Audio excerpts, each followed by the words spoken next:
Order, order. Sarah Owen to move the motion. Thank you, Chair, and thank you, members, for joining this debate, which is the first parliamentary debate that specifically looks at racism against Chinese, East Asians and Southeast Asians. And I will be using those terms throughout their speech because this is vitally important that we get the language right here.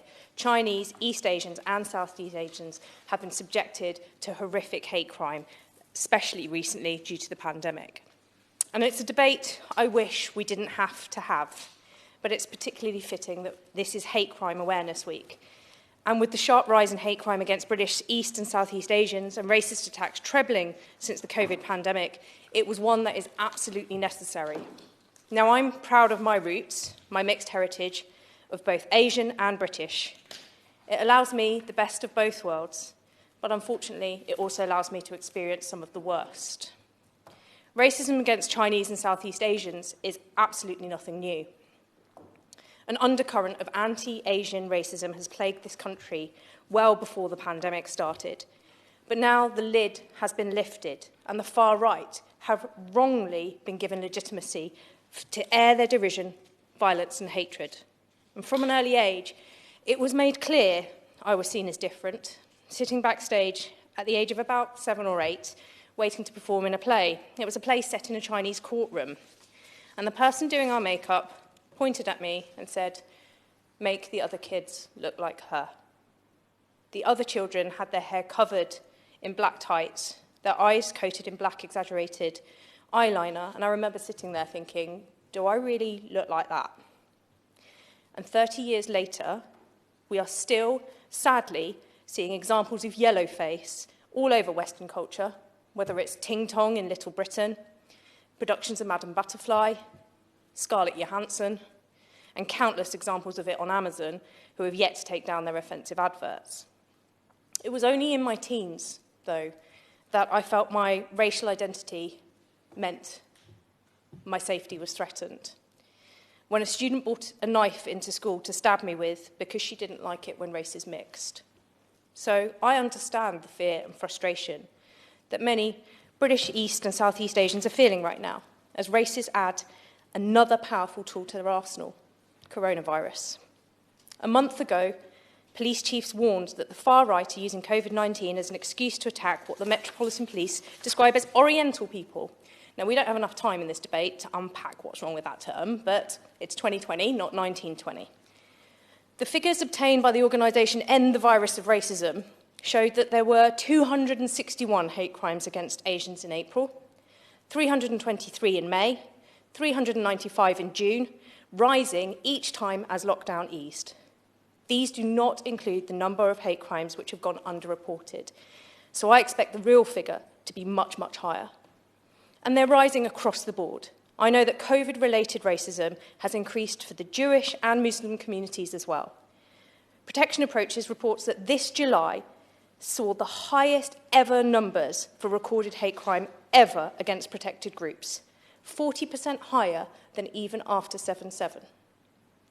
In March, Jonathan Mock, a 23-year-old student from Singapore, was punched and kicked in the face on Oxford Street by a group of men after he heard shouts of coronavirus and told, "I don't want your coronavirus in my country."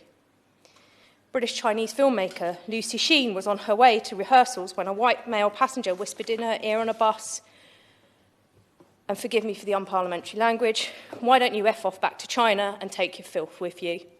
In Hitchin, just down the road from my constituency, a takeaway owner was spat at and repeatedly asked if he had coronavirus. And in Luton, people have been shouted at from cars, and one woman wrote to me to say that she no longer feels safe and walks about with her mask on and a hood up to cover her face. And this is all without looking at the cesspit of social media. During the pandemic, blatant racism and conspiracy theories have been allowed to spread, unchecked and unaccountable.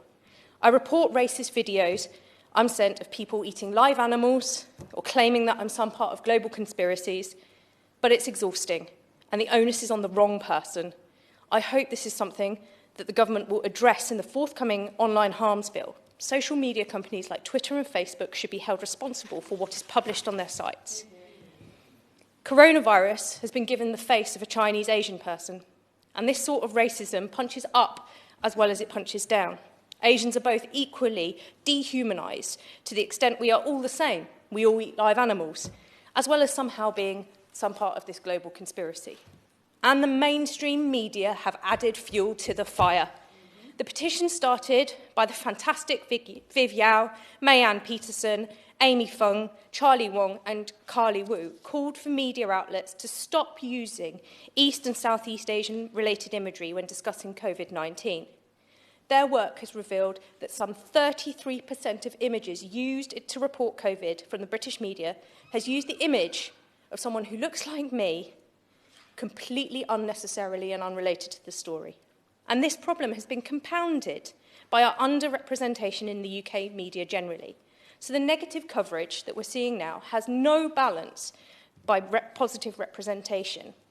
But I am grateful to the DCMS Minister for her recent meeting with us to find a way forward on the government's own advertising around COVID. But political leadership, standing up for and standing alongside British East Asians and Southeast Asians, has been virtually non-existent, and at its worst, incited further hatred. Donald Trump this week called COVID-19 the China plague. We've seen Tory ministers sharing COVID jokes with caricatures of a person in a Chinese pointy hat, bucked teeth and slanty eyes. Yet this wasn't addressed by the party. A Tory council leader who said in a meeting that this was all because someone was eating undercooked bat soup in China. Again, not addressed by the party. A couple of weeks ago, 2 MPs sat in the same room as me, referred to the Chinese, and I'm going to quote this unparliamentary language, as those evil bastards, and oh, you know how they look. They were rightly discussing awful human rights abuses being carried out by the Chinese state. But this is an othering of an entire ethnicity that should have no place in society, let alone this House. Because we need to lead by example. We should absolutely criticise the Chinese state for their appalling abuses against the Uyghur people and actions in Hong Kong. But we need to find a way that does not fuel racism or make Chinese British East Asians even more vulnerable or fair game to racists. I believe we can and we must do better. Firstly, we need a clear statement from ministers that they condemn anti-Asian and anti-Chinese racism. It's a basic ask, but it's a start, and something we are yet to hear officially. Secondly, for our community to be supported to tackle this unprecedented rise in hate crime, we need targeted support for anti-racism organisations working with the British East and South East Asian communities. And thirdly, the government need to work with media outlets to stop the lazy overuse of East Asian imagery in their reporting of COVID-19, especially when it bears no relation to the story, and to hold social media companies to account for their part in ridding their sites of racism and conspiracy theories. Fourthly, include our community in the conversation. Give us a seat at the table. Whether it's about financial support, health or messaging on COVID, the Black, Asian and minority ethnic community have been left out of the conversation altogether. And lastly, Minister, I ask, please don't just tell us that you're grateful for our contributions, our culture, our skills, our healthcare workers, our businesses. Please act on it. Act on it and let's end the viruses of racism for good. The question is that this House has considered Chinese and East Asian communities' experience of racism during the COVID-19 pandemic. Catherine West. And may I say what a delight it is to serve for the first time under your chairmanship, and also to say how great it is to have a rugby league champion in the chair. That was a really powerful speech from my honourable friend who found the time and the passion to apply for this debate. And it's really fitting, not just that it is this week, which is looking at hate crime, but also in the context of the Black Lives Matter movement, because actually I think in the last couple of years we can all admit that bigotry has been emboldened, whether that is for the Jewish community, Muslim communities, and the subject of our debate today, the East Asian community here in the UK. And actually, this isn't just about the UK. Obviously, we've heard firsthand from the member for Luton North about her own experiences, But we also know that this does go across many different cultures, and the member for Luton North did mention Mr. Trump in her speech, and I just wanted to touch on the issue of that background of the trade war that's currently happening between China and the US, and just to say that there are legitimate issues to be debated about trade and commerce, but that must never be confused with racism against Chinese people. I also want to add that some of the debate turns into the Chinese Communist Party, in inverted commas, and actually we know that for some Chinese people who are based in the People's Republic of China, they don't have a choice about whether they're party members or not. And so, to me, that's not good enough just to say the Chinese Communist Party. I think we should just say the government, in the same way that we might criticise another government for other things. And the member for Luton North mentioned some of the issues that we are currently worried about in the People's Republic of China, around Hong Kong, around Xinjiang and Tibet. But equally, we need today just to talk about the fact that so many East Asians are under so much pressure. Now, I was delighted to go and see the chairman of our local mental health trust, Mr. Mark Lamb, who is a very experienced computer technician, but very much at the height of his career, who is giving his time and energy to lead the Mental Health Trust in a very challenging time. We know there's a 20% increase as a result of COVID. And at the end of the meeting, I said that I was going to be participating in today's debate. And he said he has experienced a number of times anti-Chinese feeling against him. And if you ask many of our Chinese people in our communities, they do say that they have experienced a terrible sense of discrimination. And I'm afraid it's not just words. We have had physical attacks, spitting, trying to run people over, a number of very violent and despicable acts. And today is our opportunity in Parliament to say that we do not stand for this, that we want equality, and that we want the bigotry to stop. I also want to talk about my second point, which is the lack of role models. I would love to see more Chinese people in our media, being our anchors, being our newsreaders, and being on all of our soaps. I think our soaps do an amazing job. I'm just thinking about Hollyoaks, seeing we've got some Liverpudlians with us today. And I'm thinking about how they tackle really difficult social issues. And I wonder whether this might be something for one of our dramas to take up, to try and challenge views and to try and teach our community in a very real way, but in a way that shows them the hurt and the way that this is holding back our community cohesion. My final point, Ms. Cummins, is about the local picture. Now, we know that since the global financial crash, one of the terrible results of that was the cuts to local government, and local government used to provide a small amount of funding for a number of different services. For example, a Meals on Wheels service or a day centre, and it was a way of mixing everybody up. Come and have a meal together, come and have a game of mahjong, or come and have a game of chess. Let's talk to each other, let's get to know each other. And since the cutbacks to local government, I have noticed myself, firstly, how lonely people are, and secondly, how people aren't experiencing the fun things about their neighbours. They're not trying each other's food as much. They're not going shopping as much. They're not, and for older people in particular, this is heartbreaking to see people sitting on their own outside a supermarket in a cafe when actually they could be with other people and getting to know one another. So I do hope that some of the money which is coming out of the Treasury now can go towards local government and can go towards community cohesion.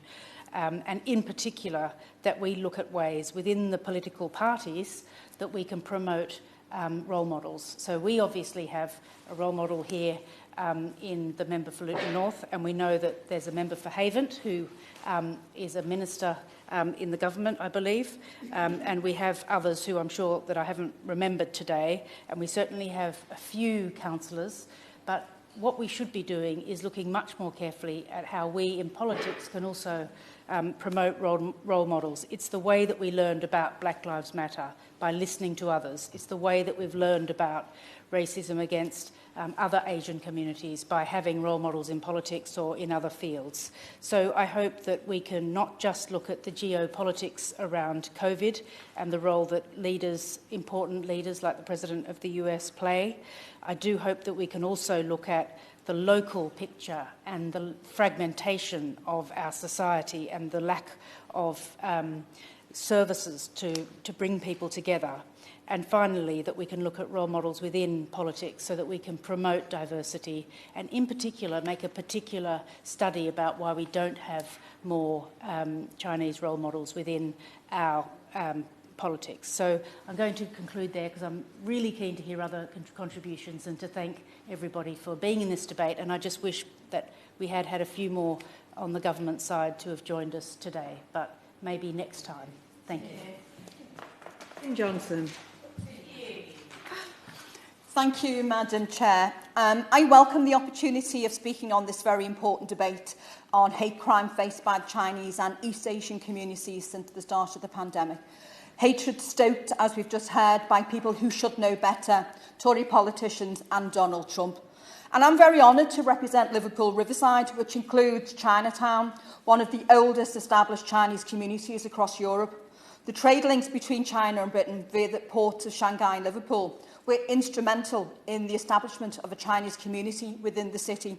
The first ship arrived in Liverpool direct from China in 1834.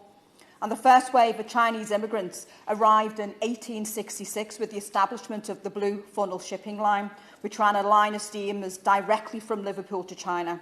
And Chinese sailors decided to stay in Liverpool and worked from a settled area in the city that was close to the docks. Boarding houses were first opened by the shipping company to accommodate their workers. And it was here that the first Chinese settlers started their own businesses, supplying services to their community.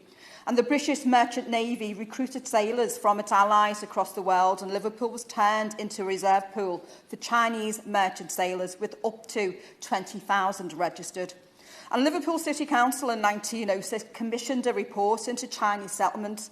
There were 49 laundries, 13 boarding houses and 7 shops owned by members of the Chinese community. However, Madam Chair, the Chinese community remains very invisible in Liverpool, like so many others of our long-established diverse communities. Lacking political representation, not to be seen in shops in the city centre, or gaining access to those key services like adult health and social care. But the far right has used the coronavirus as an excuse to attack Chinese and East Asian communities with hate crime, increasing by a third since the lockdown was eased in May, with figures significantly higher than previous years. And in Liverpool, community associations have expressed concern about the increased levels of bullying and intimidation there, and they've started a low-level helpline because, unfortunately, members of the community are very unlikely to report these incidents. The Chinese community in Liverpool has been subject to racism dating back to the 1940s. In 1946, after the war, and when so many Chinese seamen put their lives on the line to keep this country going and maintaining the war effort, more than 1,300 Chinese sailors were forcibly repatriated back to China. The Liverpool Constabulary, over 48 hours, implemented orders from the British government to deport Chinese sailors in Liverpool who travelled to England as part of the war effort. And Liverpool families were never told about what happened to these Chinese sailors. Their wives and children believed they had been deserted until the release of the declassified records 50 years later revealed the shocking truth. And surviving descendants now in their 70s felt cheated out of a relationship with their fathers and unable to connect with their Chinese roots, feeling abandoned, only to find out too late the horrendous events that led to this separation. And I think it's really important to raise awareness of this issue and educate the wider community about these shocking events of 1946. It's part of British history, but I also call on the government to make an unreserved apology for its part in destroying so many Liverpool Chinese family lives and looking at the racism that has increased as a result of this pandemic. Thank you. pleasure to speak under your chairmanship on your first occasion, I believe. Thank you. And I want to congratulate my friend and neighbour, the Member of Parliament for Luton North, for securing this important debate on Chinese and East Asian communities' experience of racism during the COVID-19 pandemic, and particularly this week during National Hate Crime Awareness Week.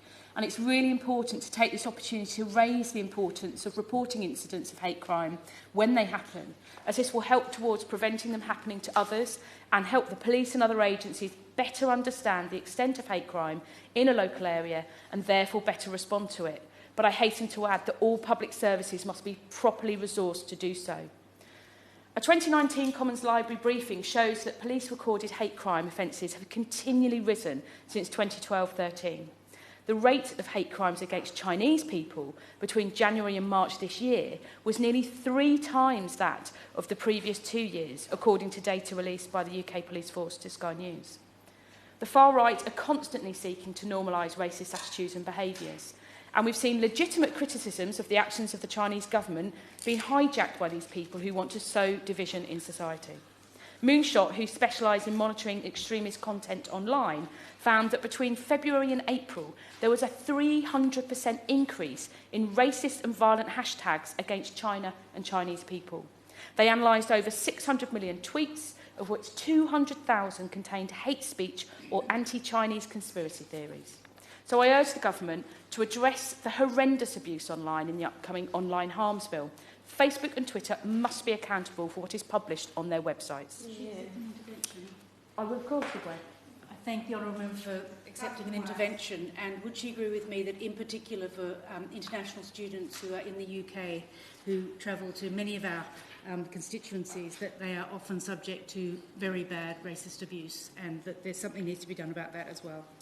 I welcome that intervention from honourable friends, and absolutely, with the University of Bedfordshire in my constituency of Luton South, we welcome many international students from China and other East Asian countries, and they are welcome in our town, and we do not want to see the rise in hate crime towards East Asian and Chinese people deterring them from coming to the UK to study. It's a great opportunity, so thank you for raising that really important point. We're also increasingly, sadly, seeing hard-right politicians and movements across the world using racist language. And as has been already mentioned, it's a disgrace to hear Donald Trump call coronavirus the Chinese virus, the Chinese plague. But racism towards East Asian and Southeast Asian and Chinese people isn't restricted to politicians abroad. Is this a disgrace that the member for Berwick-upon-Tweed, the International Development Secretary, who shared a racist meme? Racism is never a joke, and by sharing that meme, it shows the judgment of the individuals running our country. The Chinese state must be held accountable for its failings and human rights abuses, but the far right has been encouraged by media reporting that has provided ammunition to far right activists seeking to normalise racism. In Germany, Der Spiegel magazine ran a cover image of a person in a protective red suit and gas mask under the headline, Made in China. And in the UK, The Economist also ran a front page with an image of the Earth wrapped in a face mask adorned with a Chinese flag. The government must tackle hate crime through making social media and media outlets accountable for how they spread hate or fuel division. And we need accurate health messaging that does not discriminate against a community. And finally, building on the point raised by my honourable friend around role models for young people, my final comments are around the importance of anti-racist education. And as a supporter of the UK's leading anti-racist education charity Show Racism the Red Card, and a member of the APPG for Show Racism the Red Card, this Friday is Wear Red Day. And I would like to encourage everybody to show their commitment to anti-racism education and to tackling all forms of racism by wearing red this Friday. Thank you. The SNP, David Linden. Thank you very much. Indeed, Ms Cummins, it is a great pleasure to see you under the chair. I think it's the first time that I've served under your chairmanship, so it's good to be here. I want to start by very warmly congratulating the Honourable Member for Luton North for securing this debate. She spoke very powerfully in what has been an excellent, if short, discussion this afternoon, and I would echo comments about it would have been nice if there was more of us here. And I don't say that to be party political. I've been here since 2017. I actually think Westminster Hall is probably one of the better places for discussing policy, and it's a bit of a shame that we are limited by numbers, but nonetheless, where we've not had in quantity, we've certainly had in quality. Also want to place on record my thanks to the honourable members for Hornsey and Wood Green, Liverpool, Riverside and Luton South, who all made passionate speeches from the backbenches, and I'm sure that their constituencies can be incredibly proud of the fact that they've come here today to stand up for social justice and against racism. The COVID-19 crisis has had untold consequences in all our lives, from the vast redundancies across the UK, many families facing poverty and, of course, the huge loss of life that we've seen. But another consequence has been the rampant and utterly unacceptable racism against Chinese and East Asian communities. In the first few months of the COVID-19 crisis, racist offences against Chinese and East Asian people rose rapidly, and those included assaults, robberies, harassment and criminal damage. And my honourable friend, the member for Luton South, rightly brought to the attention of the House some of those numbers.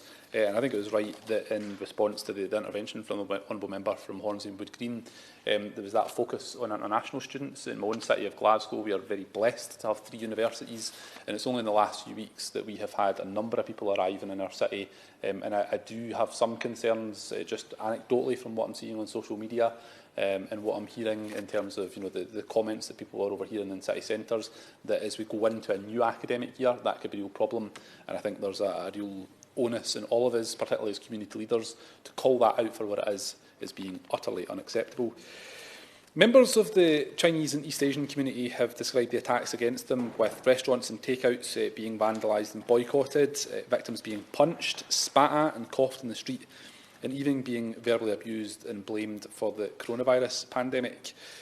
And with even the President of the United States dubbing COVID-19 the Chinese virus, and his Secretary of State Mike Pompeo calling it the Wuhan virus, I want to make very clear that no one race or ethnic group is responsible for the outbreak of coronavirus, and everybody, absolutely everybody, has a right to be protected from targeted abuse. And indeed, President Trump's foolish remarks are a total insult to the families of the 4,634 people in China who to date have lost their life as a result of coronavirus.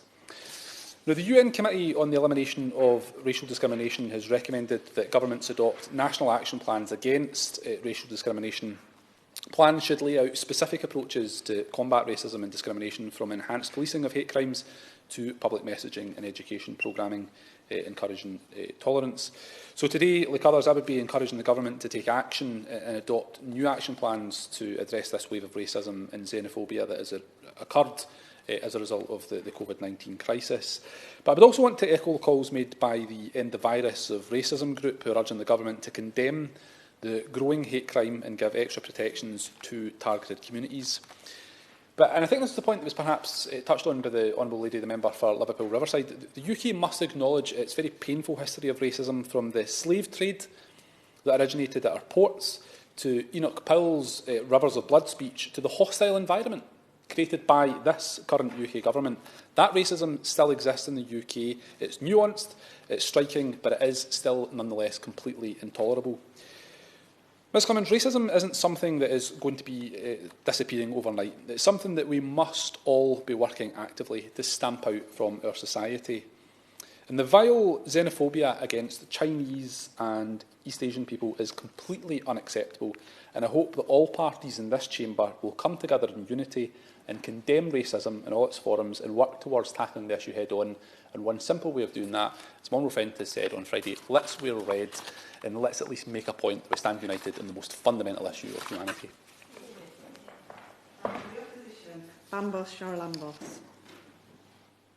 Thank you, Ms Cummins, and it's a genuine pleasure to serve under your chairmanship for the first time.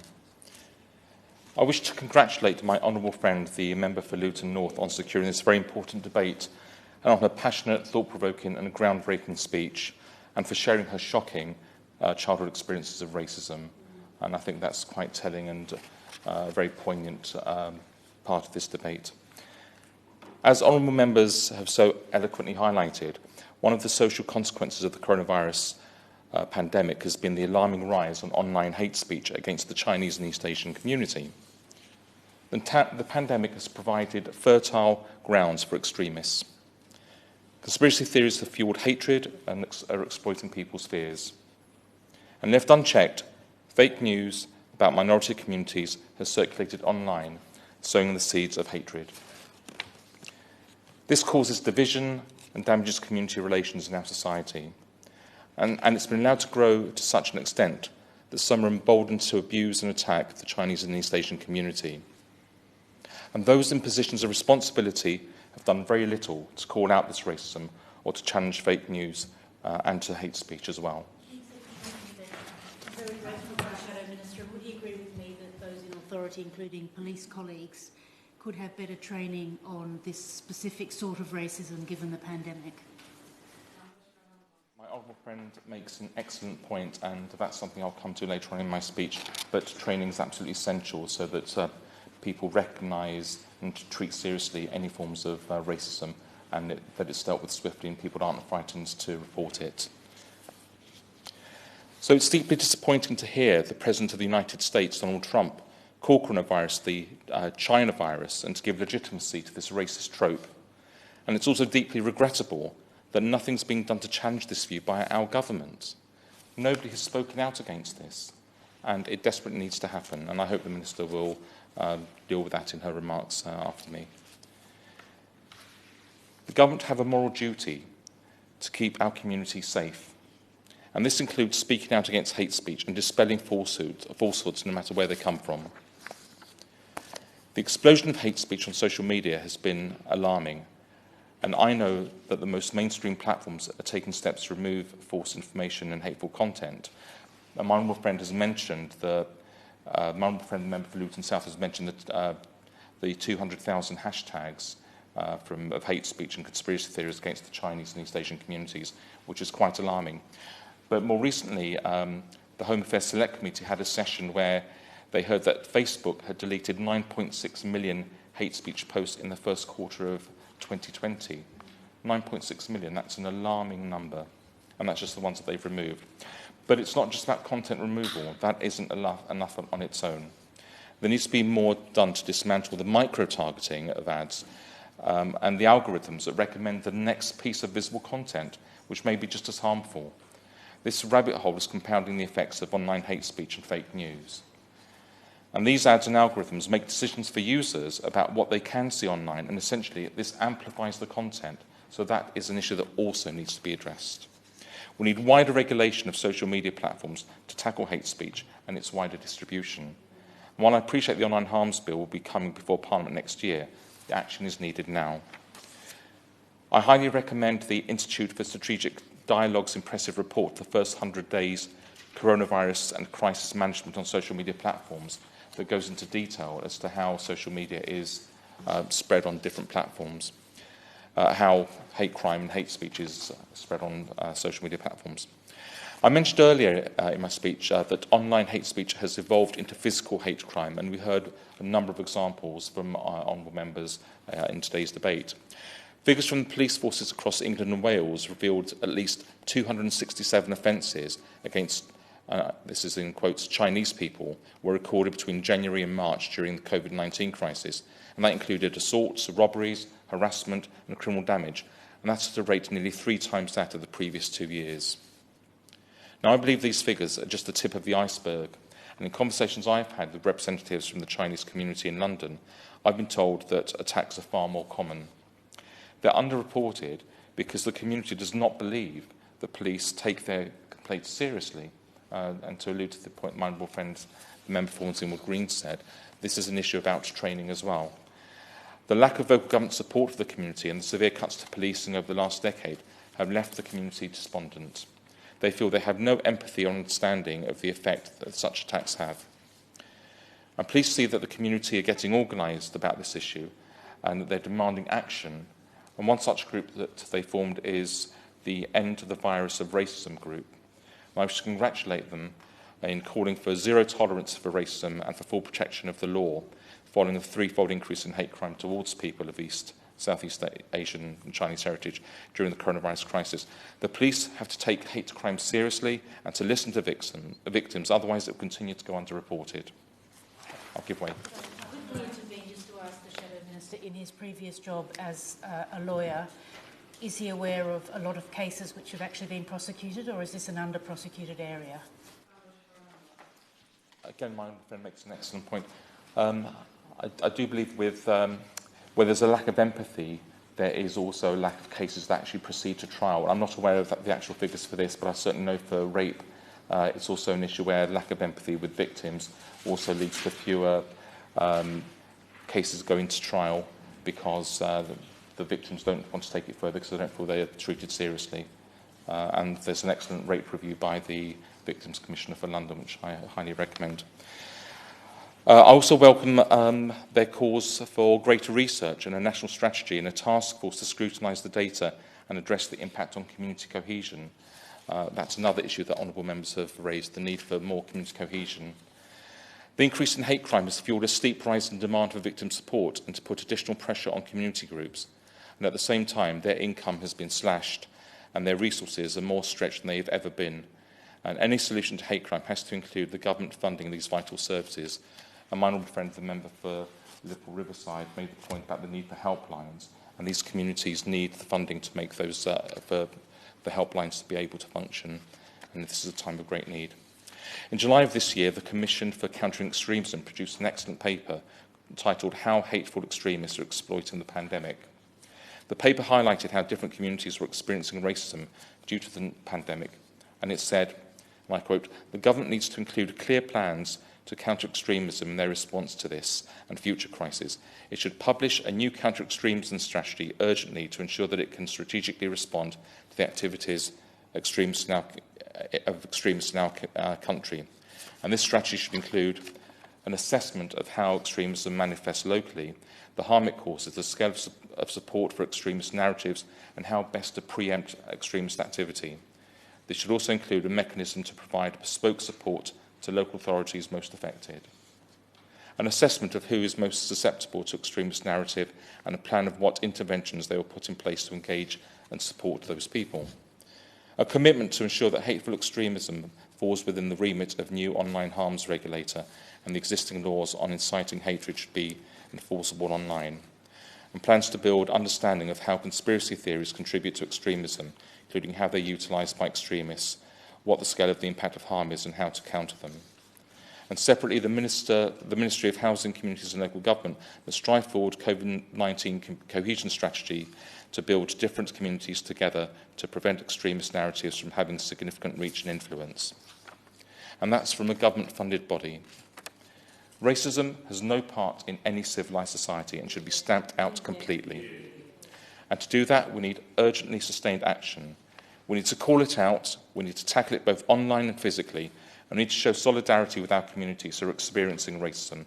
And we need to make sure that complaints are properly dealt with and that our communities are supported. And so in conclusion, I ask the Minister, when will the government publicly speak out to condemn the anti-Chinese hate speech and the racism against the Chinese and East Asian community? When will she speak to her ministerial colleagues to ensure that more is done to remove online hate speech and algorithms that fuel hateful content? And will she speak to her colleagues to ensure that the police take reporting of hate speech seriously and work to build trust with the communities affected?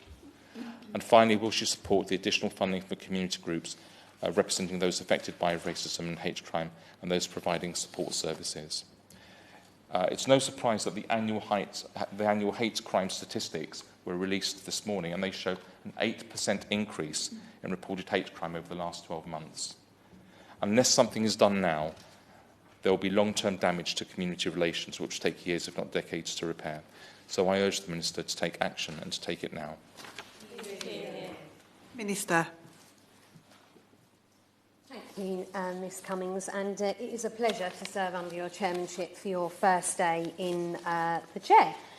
I would like to begin by thanking the Honourable Member for Luton North for securing this vital debate, and Honourable Members for their many contributions, but particularly it was very powerful to hear the experiences of the member for Luton North, particularly when she was at school, and the frightening experiences that she was subjected to, but also the Honourable Member for Hornsey and Wood Green, and the experiences of one of her mental health workers within the constituency, and also the member for Liverpool and Riverside, outlining some of the historic events that have happened within her constituency, which is felt very acutely by the community there.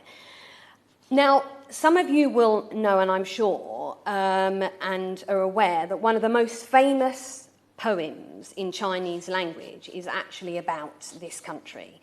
The poem on leaving Cambridge by Xu Jimo was written nearly 100 years ago.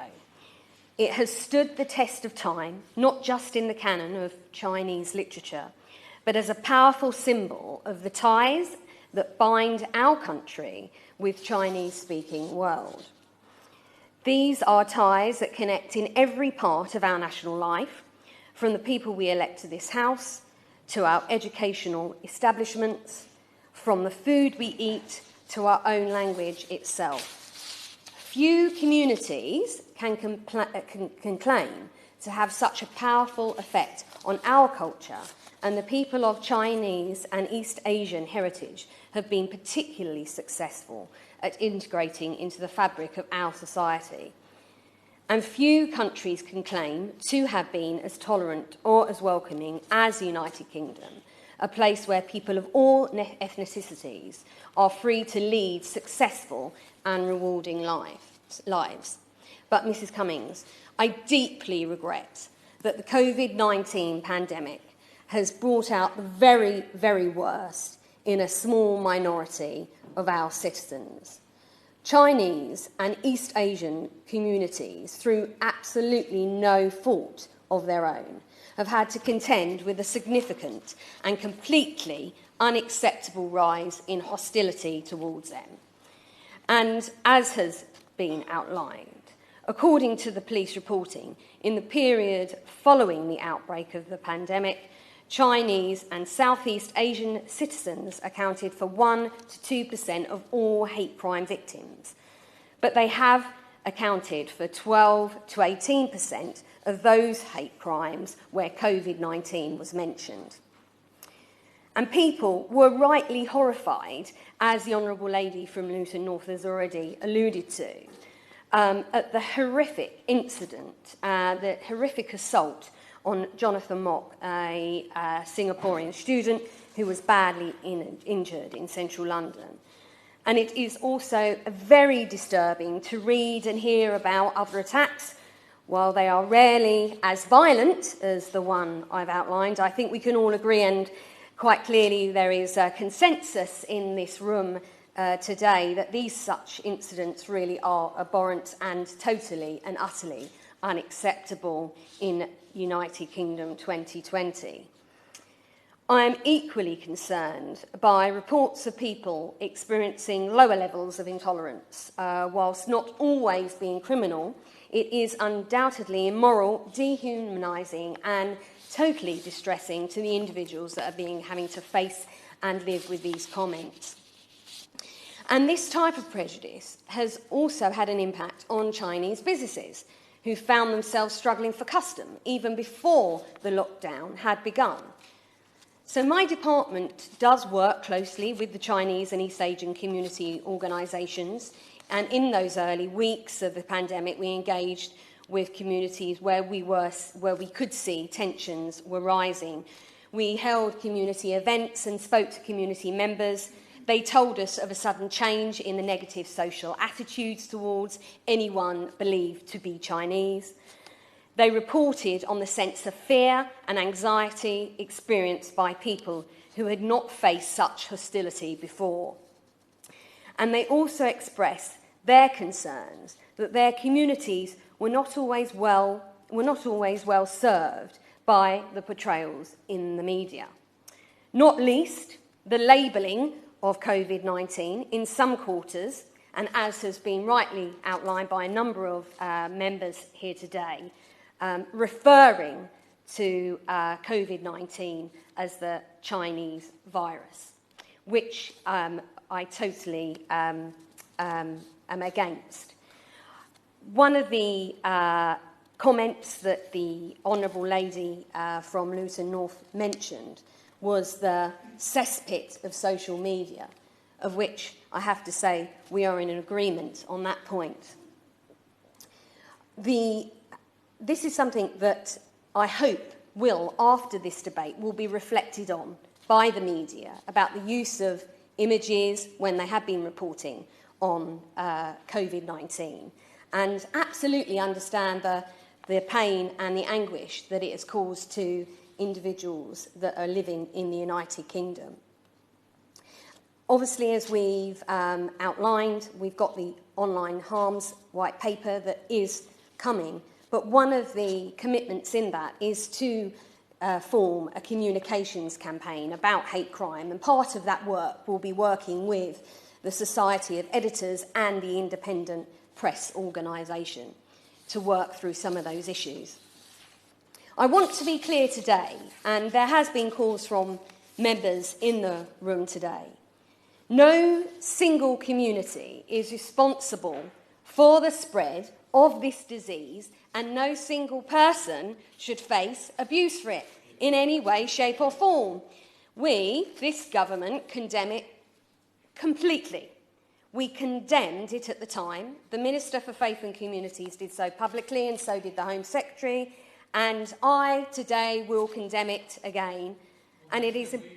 I will give it to you. That as we reflect on this deeply special relationship that Britain has with America, can the Honourable Lady the Minister undertake to raise with the Foreign Office that strong representations are made from Whitehall to Washington DC, that kind of language is also unacceptable? Can that message be conveyed from London as well? As the honourable gentleman knows, I will speak regularly with my colleagues across departments when we're dealing with a whole host of issues that affect the United Kingdom, and particularly in my new role as a minister in MHCLG, which I've only been in post for about 3 weeks now. So I will definitely pass that on to the Foreign and Commonwealth Office and that sentiment. We'll go. Would you also speak to the Universities Minister to say that this debate has raised the issue specifically of international students like Mr Mock, whose case was talked about, and also have an action plan to deal with it? Thank you. Yeah, and I will commit to doing that, as the Honourable Lady has asked. But it is important we do remain committed and steadfast in standing up for anyone who finds themselves as a victim of hate crime, or of any hate, because sadly our Chinese and East Asian communities are not alone in this experience. We know that bigots are only too happy to spread hatred to Jewish and Muslim communities and others if it suits them. This government has a zero-tolerance approach to those who commit these acts. The perpetrators of hate crimes in relation to COVID-19 are being punished, and the Crown Prosecution Service has prosecuted a number of people for crimes involving racist abuse on the basis of perceived Chinese ethnicity. We will continue to stand shoulder to shoulder with people of Chinese and East Asian heritage. And this government has shown that time and time again, not only supporting those who have made these islands their home, but also people who visit for tourism or for access to our world-class education system, which we have spoken about this afternoon. And our generous offer also to those from Hong Kong eligible to come and make a new life here stands as a testament to our solidarity. So while the level of hate crime towards people of Chinese and East Asian heritage appear to have reduced since earlier this year, this government has no interest in showing complacency. We will continue to ensure victims are supported wherever possible, bring people who carry out hateful attacks to justice. We already have one of the strongest legislative frameworks in the world to protect communities from hostility, violence and bigotry, and to deal with the perpetrators of hate crime. And we will strengthen it through measures set out in our online harms white paper, and bring forward world-leading legislation to make the UK the safest place to be online. We intend to establish, in law, a new duty of care on companies towards their users, which will be overseen by the independent regulator, and we will not stop there. We have asked the Law Commission to undertake a full review of the coverage and approach of hate crime legislative provisions. The Commission has opened a public consultation and will report to ministers early next year. We are also going to consult on our hate crime action plan. It has guided our work over the last 4 years and has been well regarded, but now is the time to consider whether we can be even more ambitious. We will consult widely in the coming months to ensure we build an effective new approach. It will benefit from the input of many of our diverse communities, and I look forward to the Chinese and East Asian communities playing their part within that. I want to pick up on the point the Honourable Member for Enfield and Southgate made around the police, and I wanted to highlight that he obviously highlighted today were the reporting of the annual stats, and one of the elements that I think is showing progress in this area is that we are seeing more of an understanding from the police around what is a hate crime and then being able to categorise it so it is being reported in a better way. And obviously I think hopefully those stats we will continue to see that work. But I totally agree with the comments that have been made. Whilst we are seeing progress in that space, we need to continue with that work to make sure that those complexities are understood and articulated in regards to the reporting. But also, when those individuals are feeling that they want to report to the police, they are comfortable to do so. And I was quite pleasantly pleased to hear that within the Chinese community surveyed, 87% of them trusted their local police, which was opposed to a national average of just over 76%, I believe. But I might need to just reconfirm that figure.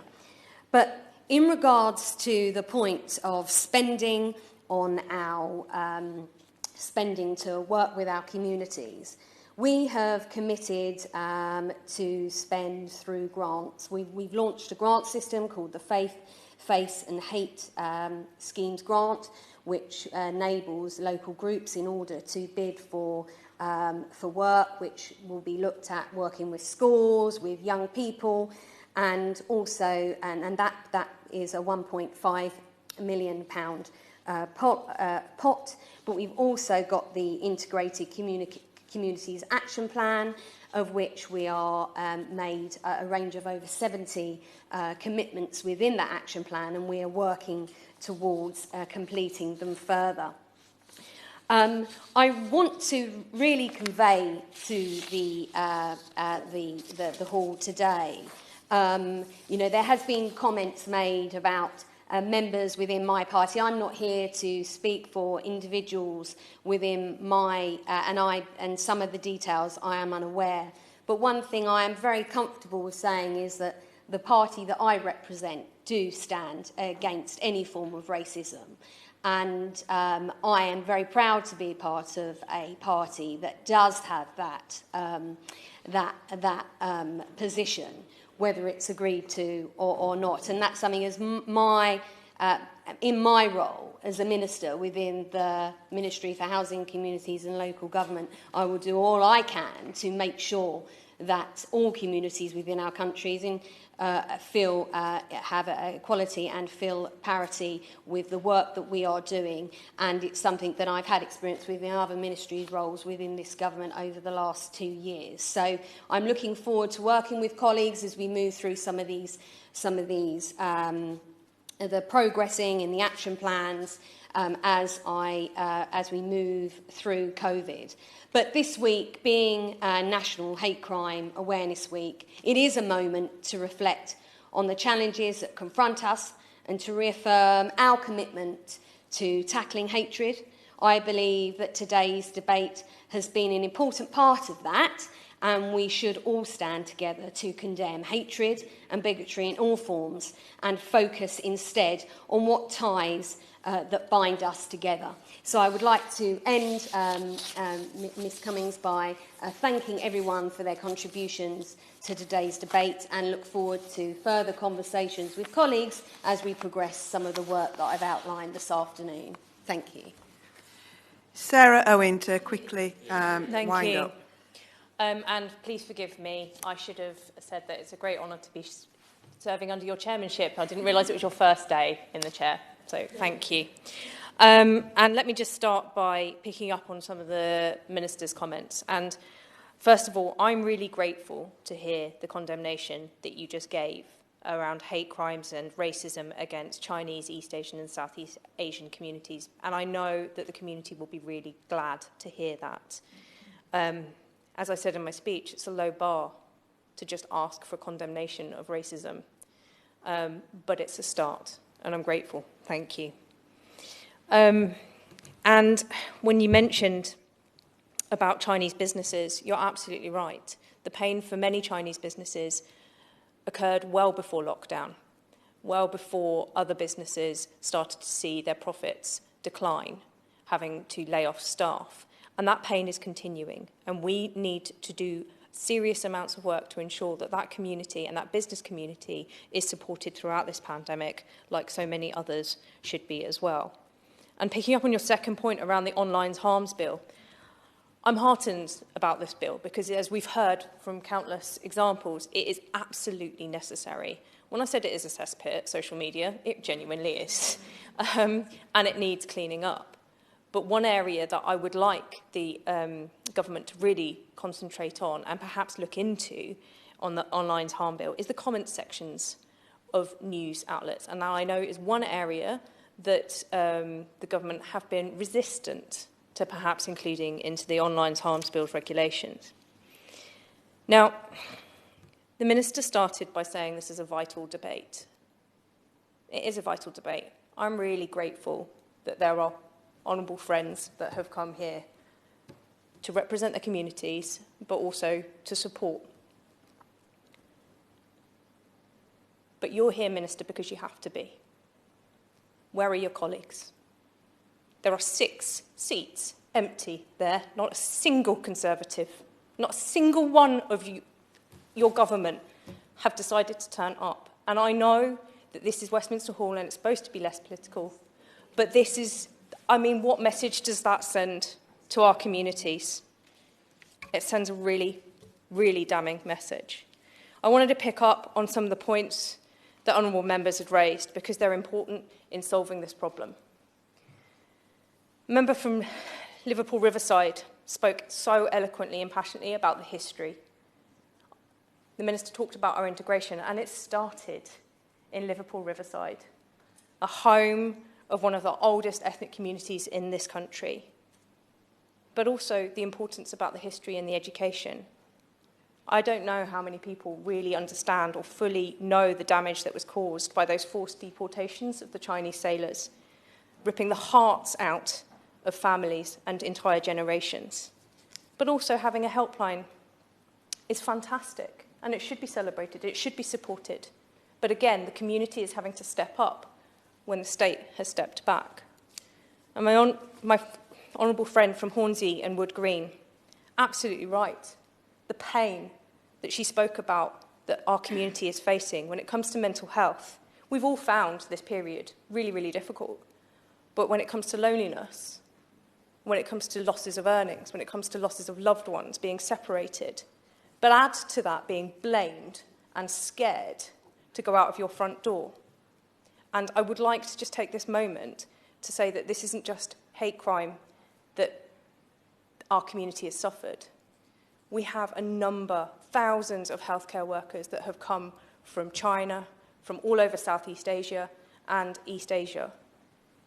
And these workers are the very people that we stood on the doors and clapped for. And yet we cannot say that we are going to protect them. There are more Filipino nurses, healthcare workers and carers that have died in this country than in the Philippines during this entire pandemic.